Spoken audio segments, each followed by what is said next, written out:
लाहौर से खबर शामिल करते हैं हमारे ब्यूरो चीफ मोहम्मद साकिब भट्ट की इस रिपोर्ट में। जी भट्ट साहब, क्या सूरत हाल है?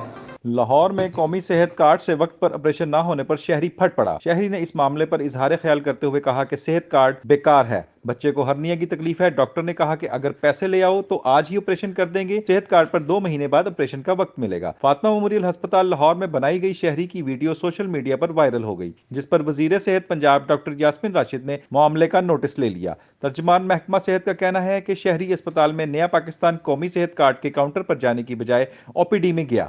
उन्होंने मजीद कहा कि डॉक्टर ने मरीज को 2 माह का नहीं बल्कि 2 हफ्ते का वक्त दिया था। मेरा कार्ड है जरा मैं तफसील ना तुहानू दखावांगा।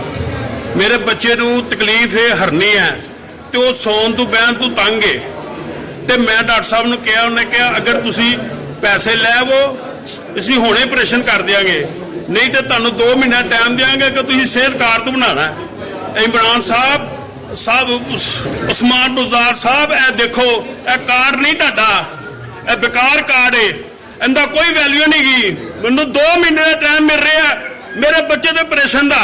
हस्पताल लैन वखरी है VIP बंदियां दी, जेडे कार्ड वाले ने उन्होंने पिछे सुटिया तो जलीलो खुआर हो रहे हैं। कार्ड की सानू जरूरत नहीं गी।